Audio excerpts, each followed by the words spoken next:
Coucou les amis, comment allez-vous aujourd'hui? Bien, je l'espère. Alors, j'ai décidé hier de vous parler déjà dans un premier temps du mala et de son utilisation. Et puis, je vous ferai une autre vidéo sur ce qui concerne le ou les mantras. On va l'évoquer un tout petit peu dans cette vidéo, mais je vous ferai une vidéo particulière sur le ou les mantras. Alors, d'abord, on va parler du mala. Qu'est-ce que c'est le mala? Eh bien, c'est un collier tibétain. Le mala, si vous voulez, il est aux bouddhistes ce que le chapelet est aux chrétiens. C'est-à-dire, c'est un objet indispensable pour pratiquer la méditation, répéter un mantra, justement, ou bien une prière ou une intention, et augmenter par cette répétition la puissance de ce mantra, de cette prière ou de cette intention. Alors, le mala en général, bon, enfin, après, vous avez toutes sortes de malas, hein, mais je parle principalement du mala tibétain. En général, on le trouve en bois de santal, ou en bois de roble, ou en bois de rudrashka, je vais y arriver. Ce mala, il possède 108 perles, d'accord, 108 perles. Vous en avez une de plus là, je vous expliquerai tout à l'heure à quoi elle sert, la plus grosse. Voilà, on la retrouve ici, hein, on voit qu'elle est plus grosse que les autres. Je vous montre de près, voilà. Je vous expliquerai après pourquoi et comment. Alors, pourquoi 108 perles en principe? Pourquoi 108 grains exactement?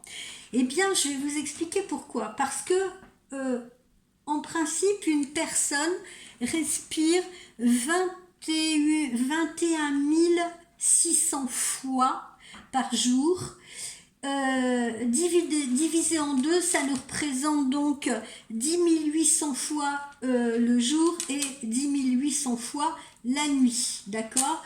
Donc ces 108 grains vont figurer cette respiration, ces respirations. Voilà pourquoi 108 grains. Alors maintenant, comment est-il constitué justement? Eh bien, il est constitué des grains, voilà, vous les voyez, hein, d'accord? Donc ceux-là, il y en a 108, hein, voilà, il y a 108 grains, voilà, vous les voyez bien, dont un plus gros, qui est donc ici, au centre, qui est appelé la perle du gourou, si vous voulez, parce qu'il symbolise le lien entre le maître et l'élève, ou entre le maître et son disciple. Ok? Et puis, le pompon, là, ici, ou cette partie-là, s'appelle le tassel. Voilà. Et puis après, vous avez ici un petit cône que vous apercevez là. Voilà, je pense que vous le voyez bien. Il figure également sur ce mala-ci. J'espère que vous le voyez. Voilà. Ce petit cône-là représente la vacuité pour les bouddhistes. Alors, le mala, comment on l'utilise? Alors, on l'utilise d'une seule main, d'accord? Généralement de la main droite. Et on fait toujours avancer les grains, si vous voulez, vers soi. C'est-à-dire de cette façon-là. D'accord? À chaque mantra, on fait avancer un grain vers soi. Toujours vers soi. Voilà, de cette manière. Ok?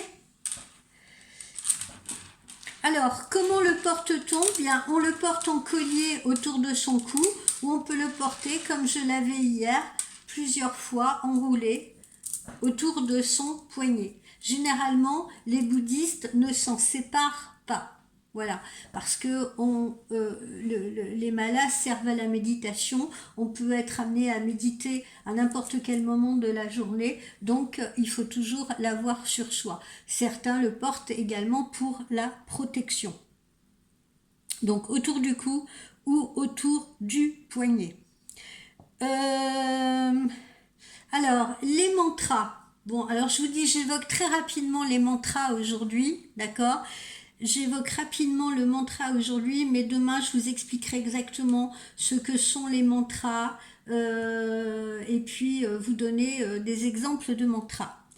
Là, le mantra principal, le mantra essentiel dans la méditation tibétaine, si vous voulez, est le mantra Om Namah Shivaya.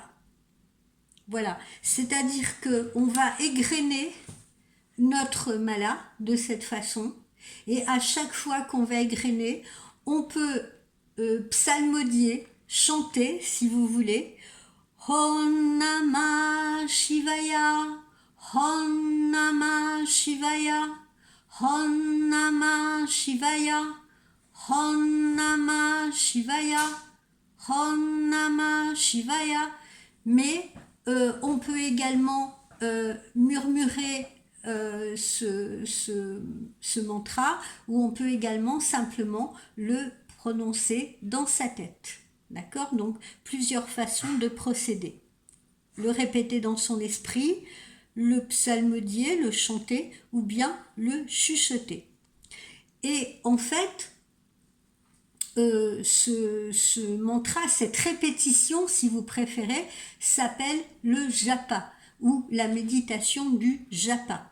Le japa, c'est, si vous voulez, le fait de répéter plusieurs fois un mantra. Ça s'appelle le japa. Vous en avez un autre de mantra qui est Hom Su Hom. Hom Su Hom, ça veut dire je suis l'univers. Ça veut dire je fais un avec l'univers. Je fais partie de l'univers. Donc Hom Som Hom, Hom So Hom, Hom So Hom. D'accord ? Et vous pouvez de la même façon donc le chuchoter ou alors le dire simplement dans votre esprit. Voilà ce que je voulais déjà vous apprendre à propos du mala. Alors évidemment, les malas, vous pouvez en trouver partout, hein. Vous pouvez en trouver dans certaines boutiques, mais vous pouvez également le commander sur Internet. Je vous suggère de le commander vraiment sur un site tibétain. Voilà. Hein, pour être sûr d'avoir des malas qui soient confectionnés par des moines et bénis par eux.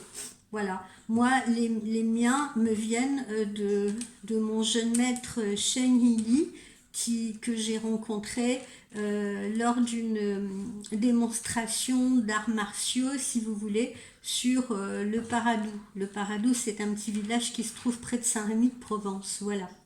Et mon maître est installé aujourd'hui en France. À l'époque où je l'ai connu, il venait du Tibet pour faire une démonstration avec d'autres moines. Voilà. Si vous souhaitez entrer en contact avec lui d'ailleurs ou avoir des informations, je ne manquerai pas demain en vous expliquant ce qu'est le mantra de vous donner ses coordonnées sur Facebook. Voilà, où vous pouvez très bien lui écrire en anglais de préférence, sauf si vous parlez tibétain. Et il se fera un plaisir de vous répondre ou de répondre à vos questions.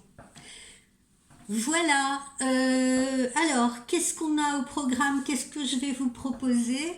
Demain, donc, on va continuer sur notre élan avec le mala et on va parler des mantras. Et puis, je pense que après-demain, je vais vous faire, après-demain, donc on sera mercredi, je vais vous faire un tirage sur l'amour, spécifique sur l'amour. Et puis jeudi, je commencerai les horoscopes flash relatifs au mois de septembre pour être sûre de pouvoir les terminer, parce que là j'ai pas de chance, ça fait 2 fois de suite que j'essaye de terminer les horoscopes flash.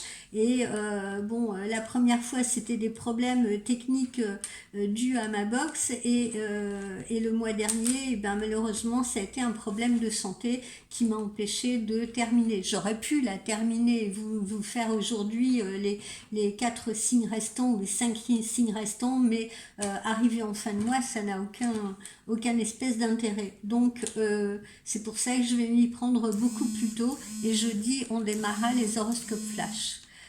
Voilà les amis, je vous souhaite une belle après-midi, je vous dis à demain. Bye bye.